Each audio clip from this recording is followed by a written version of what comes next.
Segunda de Corintios, capítulo 10, versículos 1 al 6. Mire lo que dice. Yo, Pablo, os ruego por la mansedumbre y ternura de Cristo. Yo que estando presente ciertamente soy humilde entre vosotros, mas ausente soy osado para con vosotros. Ruego pues que cuando esté presente no tenga que usar de aquella osadía con que estoy dispuesto a proceder resueltamente contra algunos que nos tienen como si anduviésemos según la carne.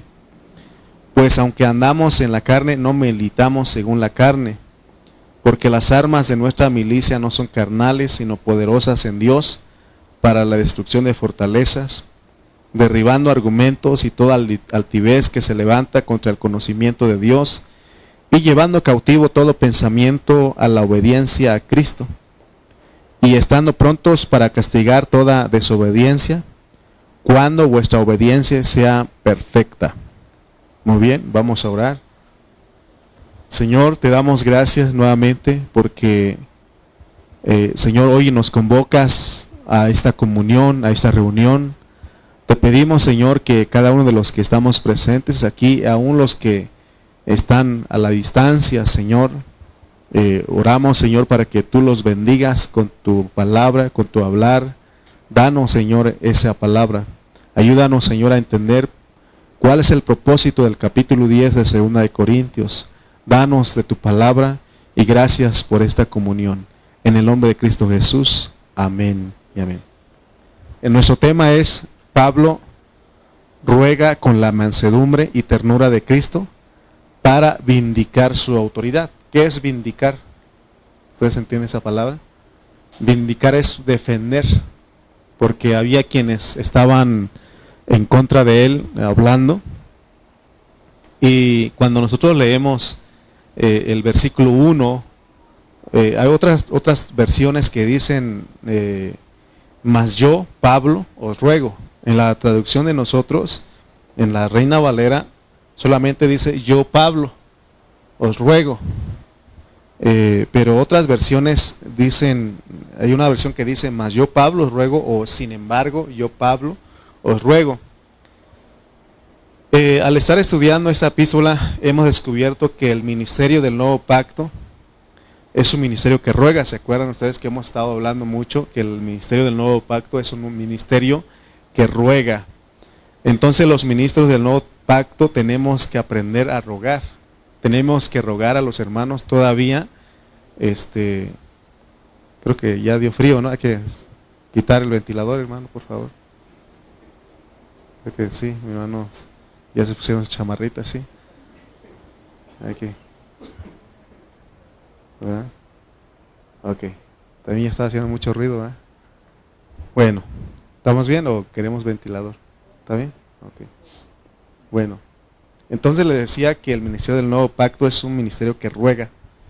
Y todos los ministros del Nuevo Pacto tenemos que aprender a rogar a los hermanos. No es lo mismo dar órdenes que rogar. ¿Se acuerdan que en el capítulo 9 él dijo, no hablo como quien manda? ¿Se acuerdan del apóstol? Él les decía que él era muy sabio, él es muy educado en su hablar, en sus escritos. Pero de repente uno ve a hermanos que son rudos, que le gritan a los hermanos y en realidad, y hay quienes les gusta eso. Les gusta que le den órdenes, o que les manden, pero realmente eso es porque no han crecido. A los niños les gusta que no les gusta, pero se necesita que se les mande, porque ellos no tienen responsabilidad, y ellos dicen, pues es que no me dijiste. ¿Y por qué no levantaste tu ropa? ¿Por qué no atendiste tu cama? No me dijiste. Entonces a veces los niños necesitan que uno les diga, ¿verdad? Y así, entonces lo mismo en la vida de la iglesia. A los hermanos que les gusta que les hablen duro, que les griten, es porque son niños en Cristo. Pero Pablo nos enseña lo contrario, él ruega. Por eso él dice, mas yo, Pablo, os ruego. Él entendió muy bien lo que es el ministerio del Nuevo Pacto. Nosotros tenemos que aprender, hermanos, cómo es que se lleva la vida de la iglesia. No podemos mandar a los hermanos, no podemos ordenarles, no podemos nosotros insultarlos. Son hijos de Dios, son nuestros hermanos. Pablo, él entendió muy bien el ministerio del nuevo pacto, porque en Romanos 12:1, ¿se acuerdan que hemos hablado de ese pasaje también? Y miren lo que él dice a los romanos. Dice Romanos 12:1, así que hermanos, os ruego por las misericordias de Dios. Así que hermanos, os ruego por las misericordias de Dios, que presentéis vuestros cuerpos en sacrificio vivo, santo, agradable a Dios, que es vuestro culto racional. Aún para las reuniones que vengan los hermanos tenemos que rogar. ¿Se acuerdan que he dicho que en una familia el esposo tiene que rogar, la esposa tiene que rogar, y si es posible los hijos también tienen que rogar a sus padres para que pues se reúnan, ¿no? Entonces Pablo dice que él entendió muy bien lo que es el ministerio del nuevo pacto y él ruega a los hermanos. Para meterla a la realidad de Dios, a los hermanos hay que rogarles, hay que insistir, hay que no ordenarles, no mandarles, sino que hay que rogarles. ¿Sí entienden lo que es un ruego? Por favor, hermano. Por favor. Por eso lo que nosotros hacemos como ministros no es nada fácil. Y hoy vamos a descubrir por qué o para qué el apóstol aquí está rogando. Leamos otra vez 2 de Corintios 10:1. Mas yo, Pablo, os ruego por la mansedumbre y ternura de Cristo. Fíjense que cómo él rogaba. Por la mansedumbre. ¿Qué es mansedumbre? Humildad. Ternura. Por la mansedumbre y ternura de Cristo. Ahora, nosotros necesitamos hacer un balance. Tenemos que entender lo que es una palabra balanceada, porque es verdad que Cristo es manso y es tierno. ¿Se acuerdan que él dijo, aprendan de mí, que yo soy manso y humilde de corazón? Él era manso, él era tierno, él era dulce. Pero también ese Cristo, ¿se acuerdan que un día entró en el templo y derribó las mesas de los que cambiaban dinero? Y dice que hasta botó los asientos, las sillas de los que vendían palomas. Nosotros necesitamos entender, porque Pablo así era. O sea que la mayor parte del tiempo, cuando se tratan algunas situaciones, él rogaba. Pero ya hay cosas que se tenía que condenar y él hablaba duro, ¿no? Por eso él dice, mas yo, Pablo, ruego por la mansedumbre y ternura de Cristo. Y fíjense lo que pensaban los hermanos de él. Yo, que estando presente, ciertamente soy humilde entre vosotros, más ausente soy osado para con vosotros. Así pensaban así pensaban los hermanos, de que cuando él estaba con ellos, que era humilde, era manso, que era tierno, pero cuando andaba afuera o cuando les escribía, les parecía rudo él, ¿no? Por eso él dicen ellos, más ausente soy osado para con vosotros. Es como la mamá dice, llegando a la casa, te voy a dar. Y ya cuando llega a la casa dice, ya no da, ¿verdad? Pero así es Pablo, pues, porque, o sea, él era muy amoroso con los hermanos. Y es lo que tenemos que aprender nosotros, porque él tenía una carga. Y la carga que él enseñó siempre era que todos los hermanos fueran como él. Pero una realidad, pues, porque Pablo era una persona que sí vivía a Cristo, no como él en sus virtudes humanas, sino que él como una persona que llegó a vivir a Cristo. Y eso era verdadero, era verdadera esa vida en él, porque él decía, mi conciencia da testimonio de que sí vivo a Cristo. Porque podemos fingir, podemos aparentar, ¿no? Pero a nuestra conciencia no podemos ocultar, no podemos esconder o no podemos aparentar. Nuestra conciencia sabe todo de nosotros. Amén. Entonces Pablo pone de testigo a su conciencia y dice que mi conciencia da testimonio de que yo agrado a Dios. Entonces, hermanos, Pablo siempre buscó no enseñar doctrina ni conocimiento, sino que él daba su experiencia. Por eso que él dice que ruega, pero no, él dice que ruega porque quiere que nosotros aprendamos a rogar. Como mexicanos, hasta se escriben canciones, dice, habrá quien te ruegue, pero yo no. ¿Verdad? Bueno, ustedes ni escuchan esas canciones, pero yo en otro tiempo sí he escuchado, ¿verdad? Y entonces, ¿cómo dice también? Que te ruegue quien te quiera, algo así, ¿no? Dicen los dichos que la gente compone. Y en realidad, hermano, nosotros en nuestro ser natural no rogamos que me hable si quiere, no me mantiene, no me da de comer. A veces uno llega a decir esas expresiones, pero ese es nuestro ser natural porque ese es el orgullo, es lo contrario a la mansedumbre. En cambio el apóstol Pablo, él ruega a los hermanos. Yo creo que cuando él escuchó, fue enterado, fue informado y aún su espíritu juzgó la situación de los corintios. Si uno diría, son hermanos problemáticos, ¿para qué? ¿Para qué seguir con ellos si no entienden? Uno pudiera decir eso. Pero Pablo no era así.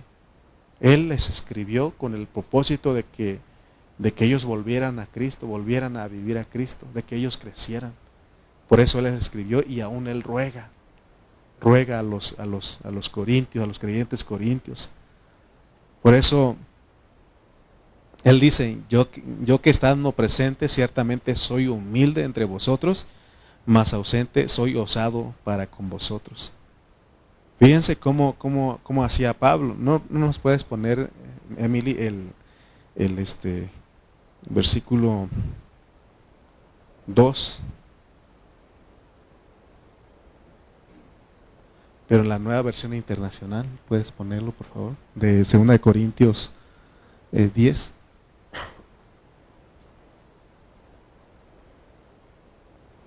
Dice, les ruego que cuando vaya no tenga que ser tan atrevido. En otra versión dice valiente, rudo. No, porque ¿quién es una persona atrevida? La persona que se dice las cosas como son, ¿no? Y él así era. Dice, como me he propuesto ser con algunos que opinan que vivimos según criterios meramente humanos. Cuando él estaba presente, dice que él se portaba muy humilde, pero cuando le contaban lo que estaba pasando con la iglesia en Corinto, entonces él era valiente, se atrevía a decir las cosas que eran. ¿Se acuerdan que había un caso de inmoralidad? Dice que un hombre ahí se metió con la mujer, con su madrastra, ¿no? Con la mujer de su padre. ¿Y qué dijo Pablo? Al tal, entréguenlo a Satanás. Imagínense, o sea, lo que él se atrevía a decir, porque dice que era de condenar, dice que no era nada agradable lo que estaban viviendo los corintios y muchos toleraban, entonces él hablaba. Por eso él dice, ruego pues que cuando esté presente no tenga que usar de aquella osadía, ese atrevimiento, esa valentía, con que estoy dispuesto a proceder resueltamente contra algunos que nos tienen como si anduviésemos según la carne. Y miren, hermano, por eso les decía que debe haber un balance. Sí, tenemos que ser mansos, tiernos, humildes con los hermanos, tenemos que rogarles, pero de repente hay situaciones que uno tiene que decir la verdad, pero recuerden que tiene que ser Cristo, tiene que ser la gracia todo el tiempo. Porque si uno lo dice sin gracia, sin Cristo, es cuando uno daña, uno lastima en vez de ayudar a los hermanos. Y es lo que Pablo siempre procuró. Por eso, ¿se acuerdan que en 1 Corintios él escribió algo fuerte a ellos? Les dijo lo que estaba pasando. Pero ya en 2 Corintios le escribió para consolarlos y para que los corazones de ellos volvieran a Cristo. Entonces hay que tomar resoluciones hacia ciertos hermanos. Porque Hay hermanos que creen que andamos en la carne. Dice aquí que en criterios meramente humanos. Versículo 3 al 4, sigamos leyendo. Pues aunque andamos en la carne, no militamos según la carne. Fíjense cómo es que andamos, aunque vivimos en este cuerpo, no tenemos que movernos de acuerdo a nuestros sentimientos, de acuerdo a esta carne. Dice el 4, dice, porque las armas de nuestra milicia no son carnales, sino poderosas en Dios para la destrucción de fortalezas. Porque cuando los hermanos se dejan engañar, el diablo los engaña, ellos empiezan a tener argumentos. Se sienten así como los corintios se jactaban de la forma de vivir. Entonces, por eso nosotros, la forma es usar las armas, pero no son carnales, porque no se trata de que uno convenza a la persona que está mal, sino que sea el Espíritu el que convenza a las personas. Por eso yo he aprendido que la forma de derribar, porque el versículo 5 dice, derribando argumentos y toda altivez que se levanta contra el conocimiento de Dios y llevando cautivo todo pensamiento a la obediencia a Cristo. Fíjense que cuando yo estaba escribiendo esto, me acordaba de nuestros hermanos que van a ir al bautismo. Y se dan cuenta que no se les impuso, no se les dijo, tienes que, no, sino que se les habló. ¿Se acuerdan? Me acuerdo del día que dije, hermano, vamos a tener que hacer bautismos porque hay hermanos que no se han bautizado, tienen que ir. Y eso, y la forma de convencerlo no es estar diciendo, tienes que hacerlo, porque si no te vas a morir o vas a perecer con el mundo. No les dijimos eso, sino la forma las armas que usamos son espirituales. ¿Qué hacemos? Oramos y le hablamos la palabra y la palabra convence. Por ejemplo, si decimos por ejemplo, si en la escuela dominical la maestra le dice a los niños, si ustedes no reciben a Cristo se van a ir al infierno, ¿verdad? ¿Quién quiere recibir a Cristo? ¿Y qué van a decir? Yo, todos, ¿no? Porque está diciendo que si no reciben a Cristo van a ir al infierno, ¿ok? Entonces ya no es, eso ya es humano, ¿me explico? Todo lo que hacemos aquí es hablar la palabra como es, pero no, por eso cuando yo me presento con ustedes no vengo con sabiduría humana, sino que le pido a Dios que sea su espíritu tocando el espíritu de ustedes. Entonces por eso es que, y me estaba acordando de eso, porque nuestros hermanos que van a ir al bautismo, nadie les impuso a ellos, nadie los está obligando.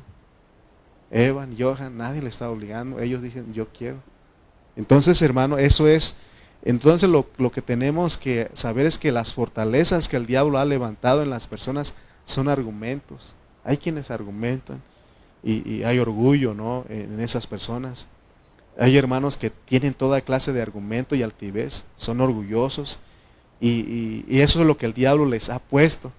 Esas son las fortalezas que el diablo ha creado en ellos y los pone en contra del conocimiento de Dios y contra todo, ¿no?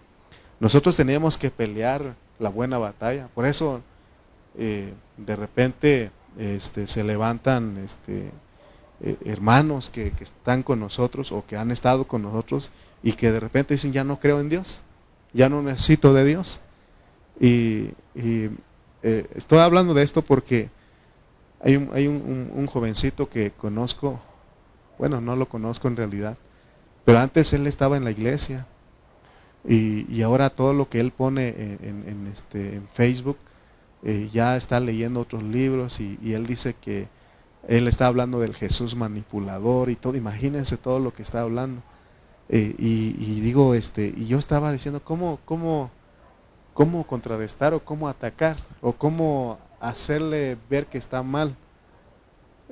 Y humanamente uno puede debatir con él, pero esas personas, el diablo les da tantos argumentos que uno, hasta si no tiene cuidado, hasta lo convencen a uno.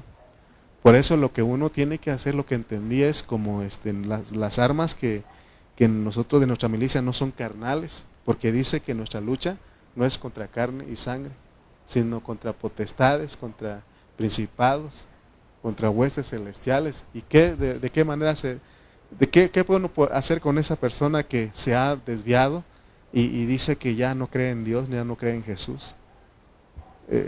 Solamente orar por misericordia. por misericordia. Entonces es lo que, y cuando se pueda, hablarle una palabra. Porque si empezamos a debatir con esas personas, el diablo ya los cautivó, tienen muchos argumentos. Por eso nosotros tenemos que saber cómo actuar, porque si no, nos convence. Mire, no que no el testigo de Jehová lo trata de convencer a uno a veces. Llega el testigo de Jehová a la casa y empiezan ellos a hablar de su doctrina, de su enseñanza, y uno dice, de verdad yo creo que el testigo es más salvo que yo porque sale a predicar y yo no. Imagínense lo que uno llega a pensar, ¿no? Entonces, hermano, nosotros tenemos que saber cómo es que uno lucha, cómo es la batalla contra todas esas cosas. Entonces, ¿qué es lo que yo hago aquí? ¿Qué es lo que hacemos los ministros? El deseo es de cautivar el pensamiento de ustedes y porque es llevarlos a la obediencia de Cristo. Por eso cuando llegamos aquí oramos. Desde las 6 que llegamos aquí oramos con los músicos para que sea Dios hablando, ministrando nuestro espíritu. Entonces, como ministro, debo deseo cautivar el pensamiento de todos para llevarlos a ser obedientes a Cristo. No tratarlos de convencerlos yo, sino que con la palabra que yo hable sea espíritu y vida para que los lleve a la obediencia. Entonces la tarea que llevamos los ministros no es fácil, pero a la vez es una tarea maravillosa, porque cuando uno entiende que es colaborador, no que está trabajando para Dios, sino que está trabajando con Dios y que uno colabora con Él, es una tarea maravillosa, es algo precioso, ¿no? Porque ya no es uno el que convence a las personas, sino que es el Espíritu el que convence, es Dios convenciendo a las personas. Muy bien, versículo 6 dice, y estando, fíjense que él habla de mansedumbre y de ternura, pero ahora en el 6 dice, y estando prontos para castigar toda desobediencia, cuando vuestra obediencia sea perfecta. Ahora fíjense lo que él va a decir, porque miren, hermanos, les decía yo que nosotros a veces hay que hablar las cosas claras y hay que decir las cosas como son. Y porque se trata de corregir alguna deficiencia, pero ahora fíjense que no se trata de corregir por corregir, porque miren lo que dice el 6, y estando prontos para castigar toda desobediencia, cuando vuestra obediencia sea perfecta. Porque hay muchos que nos gusta corregir a otros, a señalarlos, a criticarlos, pero a veces uno es un problema. O sea que nuestra obediencia no es perfecta. Entonces se dan cuenta que no se trata nada más de corregir o señalar por señalar o criticar por criticar. Primero debo de ver en mí si estoy viviendo eso para poder hablar a la persona. Amén. Por eso, miren, uno como que funciona como pastor, miren, se nos acusa a nosotros los pastores de que no tenemos ninguna falla, de que aparentamos no tener ninguna falla, ningún error, de que los pastores no reconocemos. No, yo les he dicho a ustedes aquí que somos compañeros de lucha. Ustedes tienen errores, yo tengo errores. Ustedes están luchando, yo estoy luchando. Pero así se nos acusa a nosotros, pero realmente cuando yo estoy aquí, tengo mis problemas, tengo mis situaciones, tengo mis luchas, pero debo de estar aquí. A veces tengo tristezas, pero aquí debo de llegar aquí y cambiar ese rostro, pero no en una apariencia, sino que es Cristo, pues. Yo le pido a Dios, Señor, que sé tú mi alegría, sé tú la sabiduría. Entonces, hermano, estoy hablando de esto porque se nos acusa de que como que nosotros no admitimos errores, no, nosotros fallamos. Nosotros pecamos, nosotros somos compañeros de lucha. Pero el hecho de que estoy aquí delante, porque alguien una vez también me acusó, cuando yo estaba empezando en la vida de la iglesia, allá en Oaxaca, y yo pasé y les dije a los hermanos, me tocó dirigir algo ahí, yo creo que tenía como un año de convertido, y les dije, hermanos, oren por nosotros, Oren por nosotros para que podamos seguir adelante, estar aquí delante de ustedes y que podamos ministrar la palabra, ¿no? Otra reunión pasa otro hermano y me dice, hermano, no puedo creer que el hermano apenas tiene 1 año y ya se siente desanimado y yo ya tengo más años y que no me siento desanimado y no puedo creer eso y eso no se vale de que pase adelante y que diga que está desanimado, ¿no? Y empezó a atacarme, ¿no? Y entonces, pero realmente a lo que voy es de que, hermanos, nosotros fallamos, nosotros tenemos nuestras luchas, somos humanos. Hermano, a veces tenemos la fe de Josué y Caleb y queremos entrarle, pero de repente somos como Elías, que queremos escondernos en la cueva. O sea, así somos, o sea, todos nosotros somos así. O sea, porque Pablo dice, no pretendo haberlo ya alcanzado. O sea, yo no pretendo ya ser mejor que usted, todos estamos en la lucha, estamos luchando, pero recuerden pues que para poder señalar algo, tenemos que ver que nosotros realmente estamos viviendo a Cristo. Pablo era un hermano que se atrevía a señalar porque él sí vivía a Cristo, pero él aún se compadecía de los hermanos. Entonces, habiendo leído estos primeros 6 versículos, tenemos como una base, como una introducción para poder hablar algo en esta hora. No se les olvide que de los capítulos del 1 al 9, Pablo cubrió todos los puntos necesarios para poder hablar de su apostolado, ¿verdad? Entonces, fíjense que él no, porque él va a hablar del apóstol, de ser apóstol, porque es una autoridad que Dios ha delegado. Fíjense que él no habló primeramente de su apostolado. En el mundo secular, para que la gente entienda que el que está enfrente es una autoridad, esa persona que empieza a hablar de quién es, se presenta, habla de su currículum, de todo eso, ¿no? Quién es, desde qué estudió y todo eso, pero Pablo no. Y vamos a descubrir que el apóstol en ese tiempo fue muy atacado por los falsos apóstoles.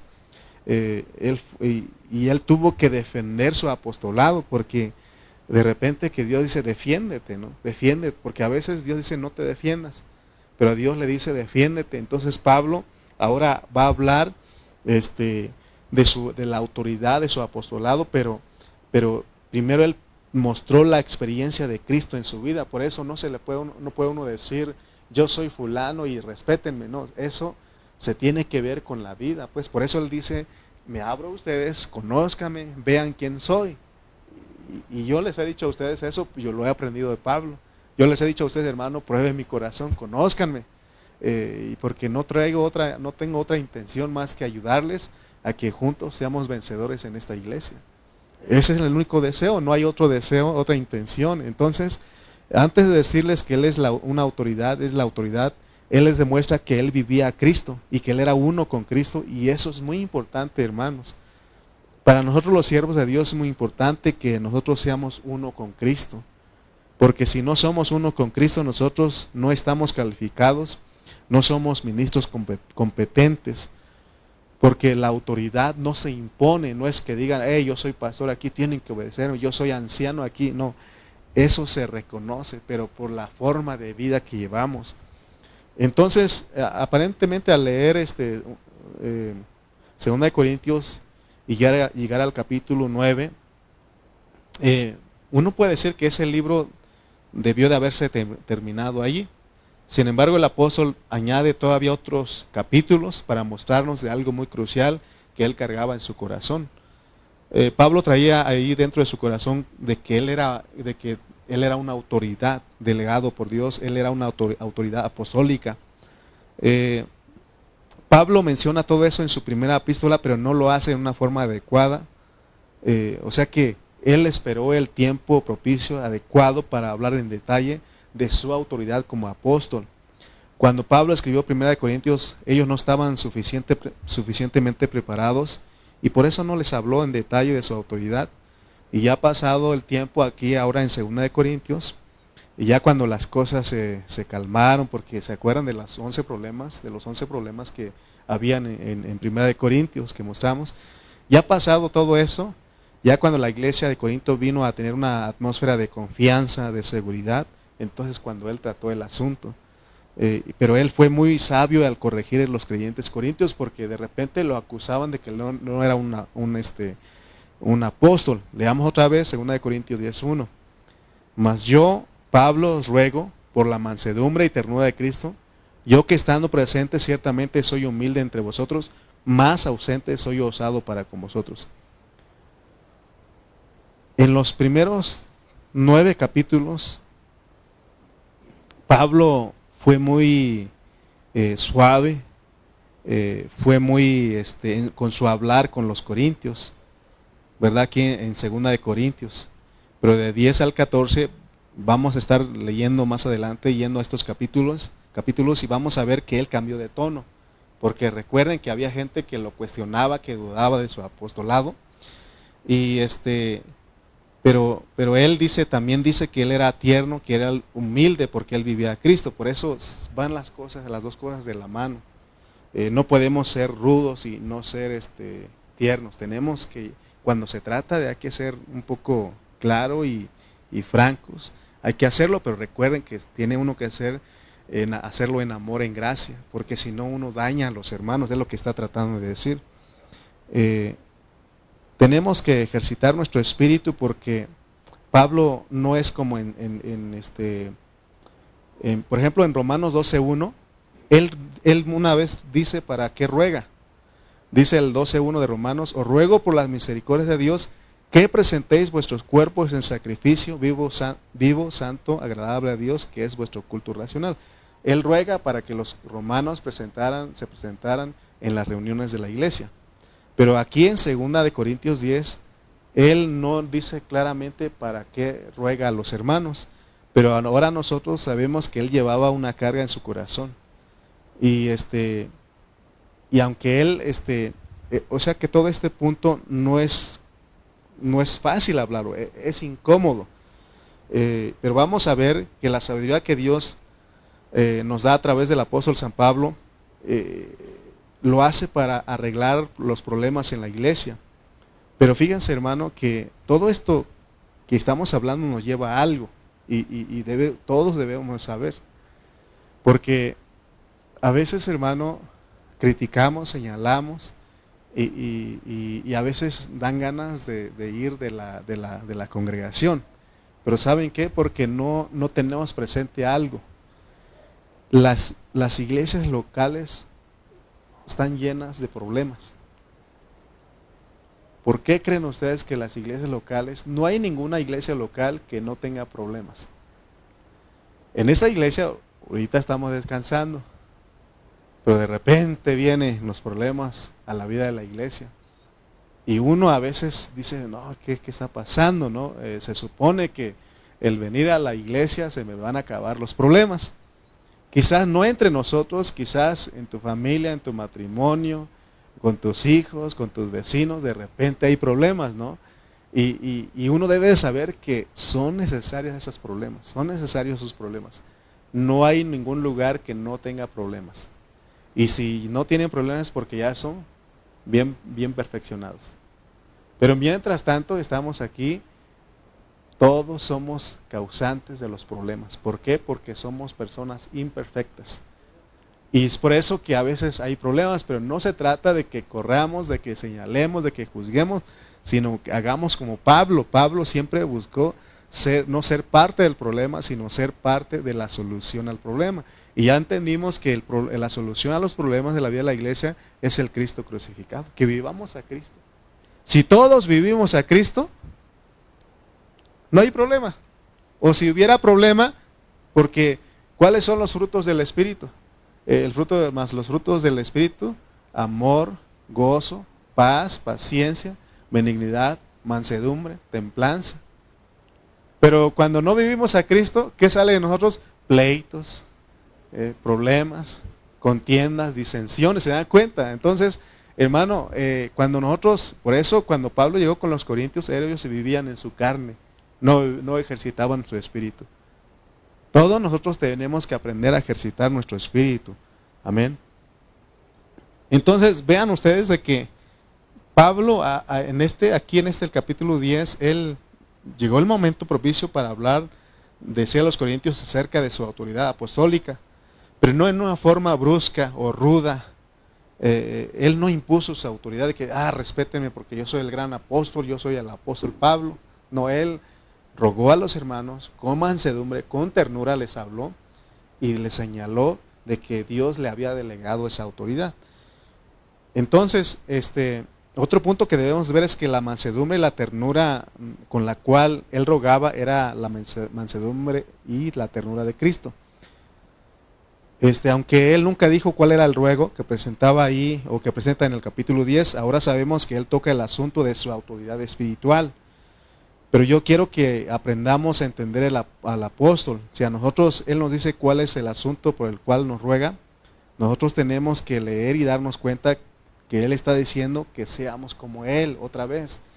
Cuando él está hablando, defendiendo de su autoridad, él no lo está diciendo en una forma de que no tiene una experiencia, de que no está viviendo en el propósito de Dios. Él estaba viviendo en el propósito de Dios porque él vivía a Cristo. ¿Se acuerdan ustedes una ocasión, dice en Hechos, que habían algunos judíos ambulantes, exorcistas, dice ahí? Y ellos, como veían que los apóstoles oraban por las personas y los espíritus, los demonios se les sujetaban. Y dice que había unas personas ahí, unos jóvenes, que le dijeron al demonio, ¿no? Por el Cristo que predica Pablo, te decimos, te reprendemos y te echamos fuera. ¿Y qué hicieron los demonios? Dice que salieron y hablaron y le dijeron a esos, ¿sabes qué? A Cristo y a Pablo conocemos, pero ustedes no los conocemos. ¿Ustedes quiénes son? Y dice que los azotaron, dice que les quitaron la ropa y los corrieron desnudos. Imagínense, hermano. Es que la autoridad no se impone, se reconoce. Cuando uno vive a Cristo, en realidad no tiene uno que hacer nada para que los espíritus se vayan. Mire, y eso no solamente para un endemoniado en sí, sino cuando hay problemas en la casa. Y uno de los integrantes de la familia, cuando se acuerda, no se acuerda, sino que no sé si a usted les ha tocado, a lo mejor no, pero yo he conocido familias o inclusive en mi mismo matrimonio que de repente está uno tranquilo, pero empiezan los problemas y a veces son cosas insignificantes. Y es ahí cuando se tiene que ver la autoridad de Cristo, pues. Uno de los dos tiene que decir, tiene que no decir, sino que mostrar esa vida, esa vida en Cristo. Entonces los demonios que están incitando todo, que están haciendo, provocando todo eso, ellos se van. Pero ¿qué hace uno? No se torna uno al Espíritu. Y uno piensa que el que más grita es el que gana, o el que tiene la razón, ¿verdad? Entonces, si ustedes no han tenido problemas en su matrimonio, recuerden eso, o con sus hijos, porque de repente hay una gritadera ahí, ¿no? Y uno tiene que saber que tiene que volverse al Espíritu, tiene que reconocer la autoridad de Cristo. Una vez, y vuelvo a repetirlo porque fue una experiencia real, y cuando yo llegué a ese lugar, porque me dijeron, hermano, no puede venir porque está endemoniado esta persona. Y llego, hermano, y no sabía qué decir. Porque el endemoniado decía, el demonio decía, no, es que ustedes son unos hipócritas. Y hasta se burlaba, hasta, ya tengo flojera de tanto lo que me están diciendo. Ya van a terminar, decía. Y le decían a los que estaban ahí encima, le decían, es que ustedes son unos hipócritas.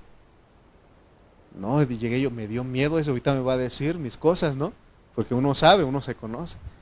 No, lo que hice, hermano, fue apostarme al Señor y decirle, Señor, no sé, no te había tenido experiencias en esas cosas, ¿no?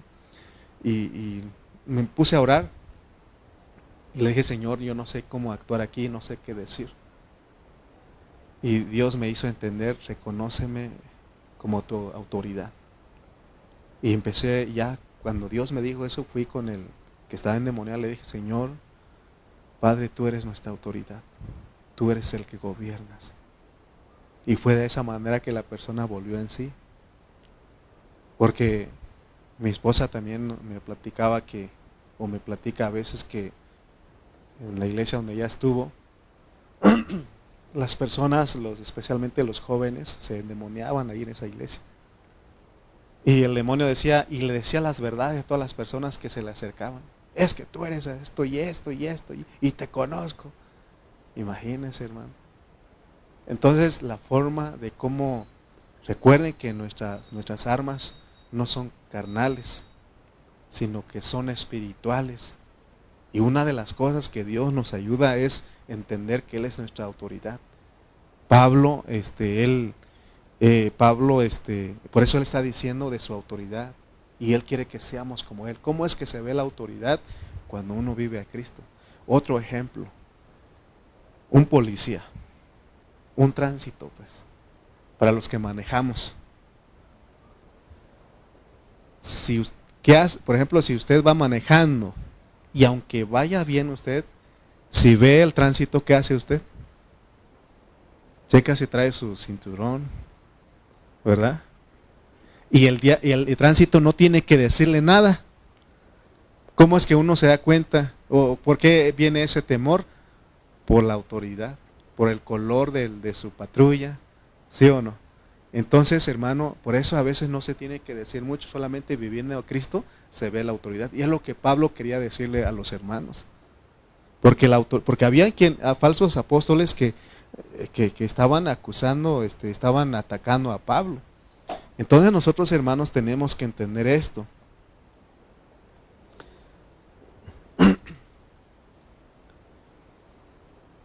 Hermanos, imagínense si yo tenga solo la meta de predicarles a Cristo, de hablarles de Cristo, de enseñarles a ustedes todo lo de Cristo, pero que no me importe cómo yo vivo, cómo yo viva. ¿Qué voy a lograr en ustedes? Nada, solamente llenarlos de doctrinas, de conocimiento, porque desde aquí empieza. Un momento en que nos preocupamos, se dan cuenta que en esta iglesia no a cualquiera imponemos manos y no cualquiera impone manos. Porque es una gran responsabilidad eso. Por eso yo, si voy a imponer manos, debo de llevar una vida, o sea, que yo viva a Cristo.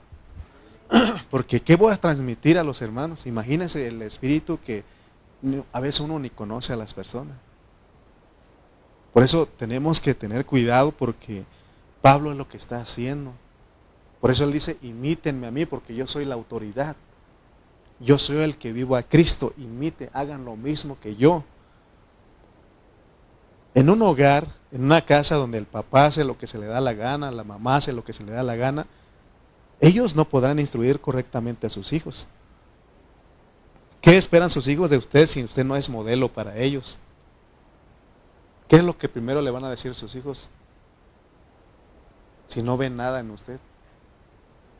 Amén. Entonces se da cuenta que aplica aún en la familia, no solamente en la iglesia.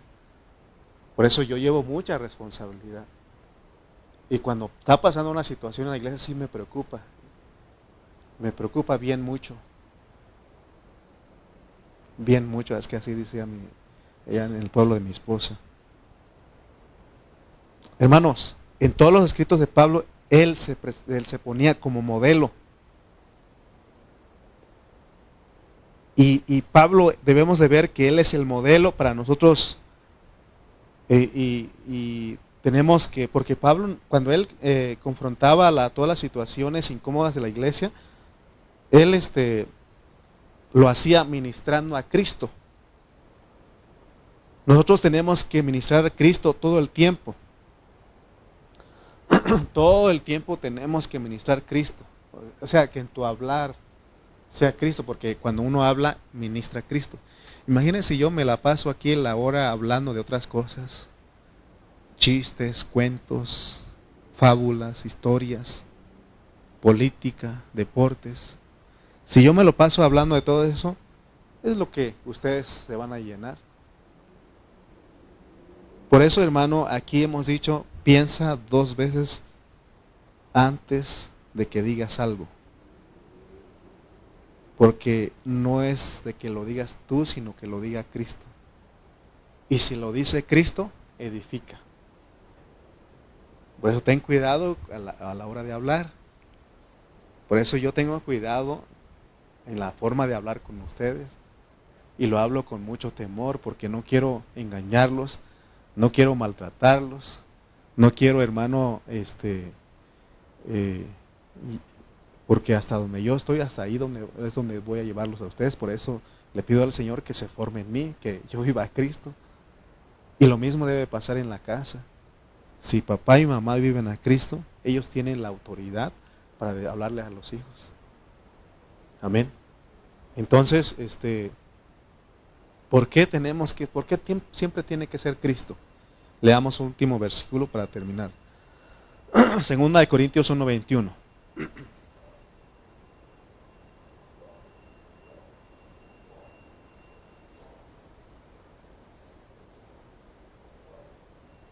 Dice 2 de Corintios 1:21. ¿Por qué Cristo, Cristo, Cristo, Cristo? ¿Y dónde lo vamos a sacar? Miren lo que dice. Y el que nos confirma con vosotros es Cristo. Y el que nos ungió es Dios.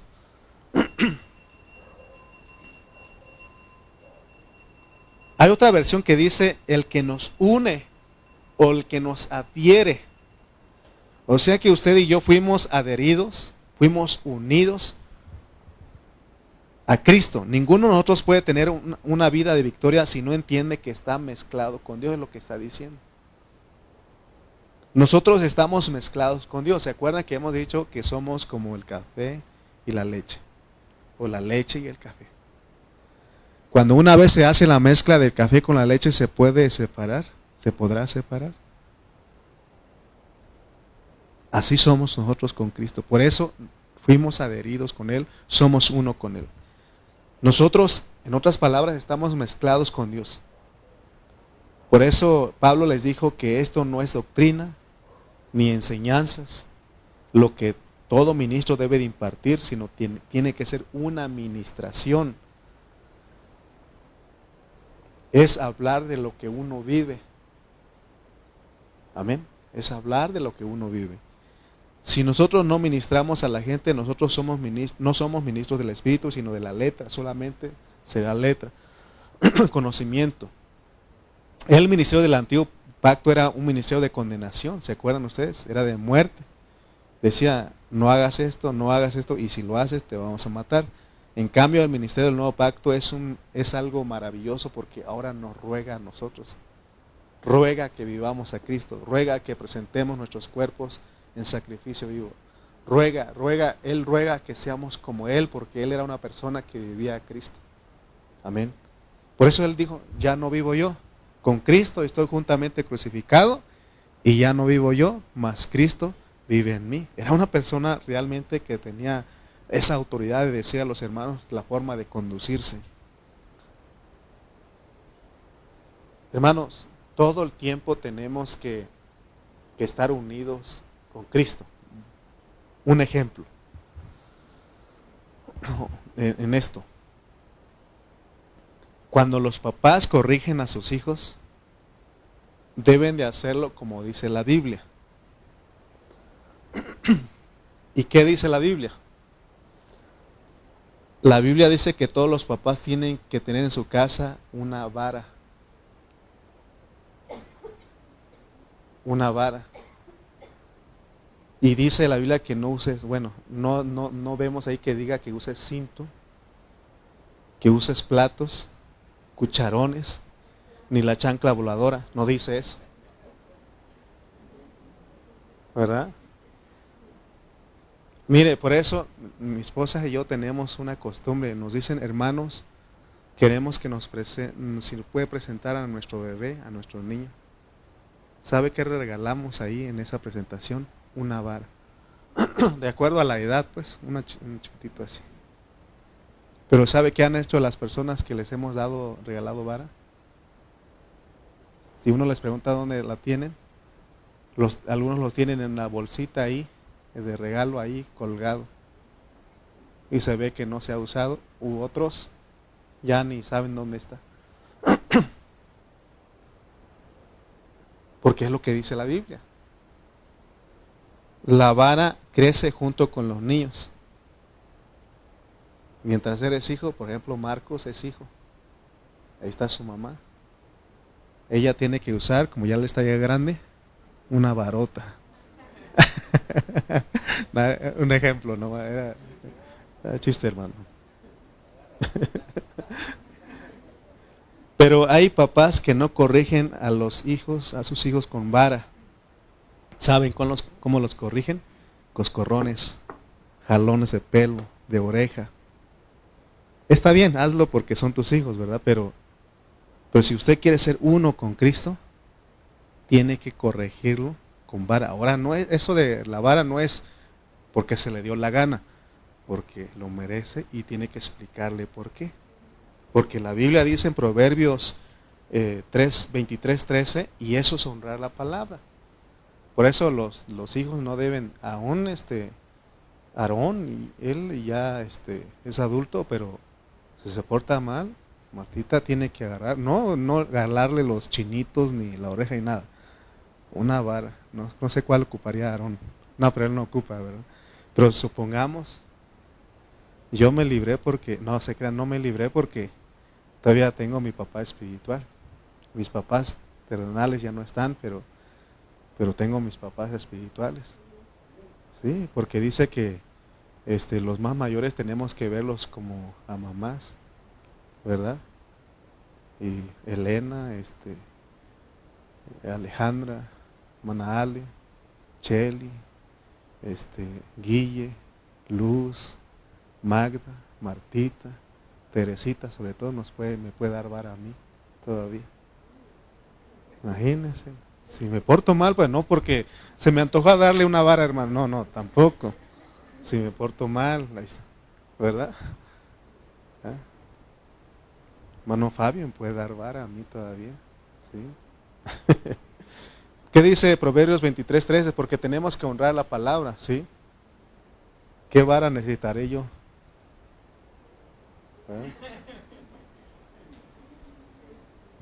Pero usted le puede dar, mi hermana Teresita. Sí, sí. Proverbios 23:13, porque dijo, yo le puedo dar vara, pero sí, pero usted también. Dice, miren hermano, si siendo uno con Cristo, no rehuses corregir al muchacho, porque si lo castigas con vara, no morirá. Pero recuerde pues, ¿por qué se le tiene que dar? No nada más porque sí. Hermano, nosotros cuando hacemos las cosas como manda Dios, nosotros le estamos transmitiéndole vida a los hijos. Porque en vez de transmitirle coraje, enojo, porque cuando los papás, la Biblia enseña que no deben de corregir a sus hijos cuando están enojados, cuando tienen coraje porque el hijo le hizo algo. No, tiene que pasar ese coraje. Tiene que pasar ese coraje, tiene que estar tranquilo, para ahí decirle al hijo, mira, hiciste esto, desobedeciste y necesitas castigo, me duele mucho a mí dártelo, pero es para tu bien. Pero se le explica. Entonces, ¿qué hacen los hijos cuando crecen? Ellos dicen, mi mamá me corregía. Y dicen, me lo merecía. Que los adultos, que no uno dice eso ya cuando mi mamá me corregía. ¿Cuánta razón tenía? Me acuerdo de mi hermana Magda cuando se le escapaba, se iba, ¿verdad? No se escapó, usted ninguna vez se escapó, ¿verdad? No, ni una vez. Ella es bien portada, mi hermana. Pero Guille, ¿verdad? Y uno dice, que mi mamá me dio uno, por sí me lo merecía. A veces dice uno, ¿verdad? Sí me lo merecía. Hermanos, ese castigo no se puede exceder porque recuerden que es con mansedumbre y ternura, porque así lo hace Cristo. Amén. Y dice al hermano Carrillo, ahí le estaba diciendo que por eso esa vara no se le pega en otro lado, sino en las pompis, porque ahí tiene más carne para que amortigüe. ¿Ok?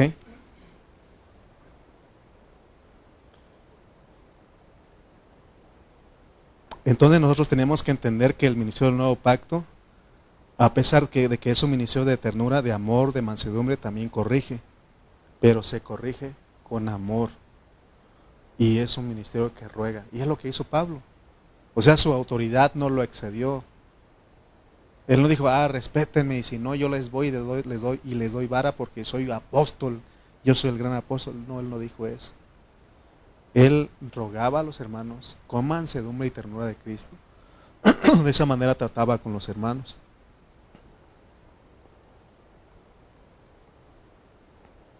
Leamos otra vez 2 Corintios 10:1 para terminar.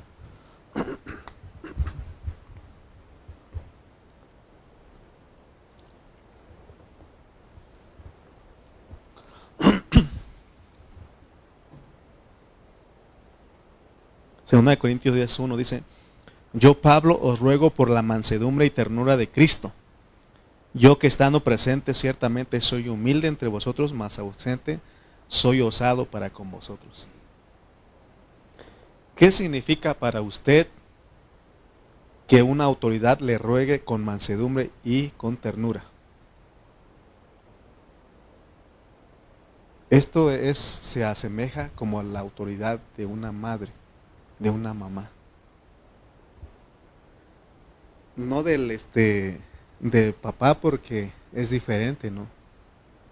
Pero la mamá es como la autoridad. Ella siempre, ¿quién es la que siempre está con los hijos ahí? La mamá, la jefa, la jefita.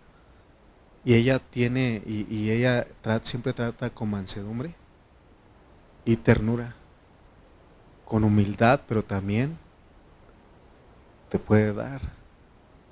¿Sí o no? O sea, una mamá siempre está ahí. Yo, yo me acuerdo de mi mamá. Ella siempre nos procuró a nosotros. Siempre uno se acuerda, ¿no? De que cuando uno estaba enfermo, ¿quién iba a verlo a uno? La mamá. Pero cuando te trata de dar, ella también. Sí.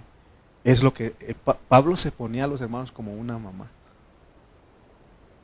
O sea que Pablo, porque eso es Cristo. Cristo es todo eso para nosotros. Él es como un padre, como una madre, como un hermano. Es todo para nosotros. Y cuando vives a Cristo te presentas así con los hermanos. Él un día dijo a los Gálatas, ¿no? Dice, vuelvo a sufrir dolores de parto por ustedes, decía. Y entonces, hermanos, nosotros tenemos que así tratar con los hermanos, pues con todos nuestros hermanos. Vas a decirles algo, tiene que ser Cristo. Hicieron algo y le vas a decir la verdad, pero que sea Cristo, pues. Decían de un hermano que dice que él era el hermano que hacía todas las actividades en la iglesia, tenían un camión, y él dice que ese hermano era el que repartía a los hermanos a sus casas, iba por ellos y los llevaba. Había un foco fundido, él cambiaba, había todo eso, pero también tenía un defecto, era chismoso.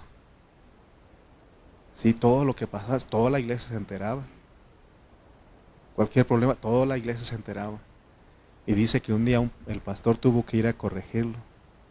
¿Y saben cómo corrigió el pastor? Como Pablo, como Cristo. Primero le habló de todas las virtudes, de todas las cosas buenas que él hacía. Y le dijo, hermano, no hay otro como tú. Tú haces esto. Si hay que cambiar un foco, si hay que limpiar, si hay que ir por los hermanos con el camioncito, tú eres el que vas ahí, tú eres el que estás antes. Y así le estaba diciendo el pastor. Y al último, pero tienes un problemita, eres bien chismoso. Y eso no tiene que continuar porque te das cuenta que metes en problemas a todos los hermanos. Pero fíjense cómo él lo corrigió, pues. Primero lo subió para bajarlo. Uno tiene que saber corregirse a los hermanos, porque a veces, hermano, ¿por qué no le dice algo? Espérate, yo sé cuándo le voy a decir algo, pero no voy a llegar a decirle, tú eres esto y esto. No. Ternura, mansedumbre y ternura.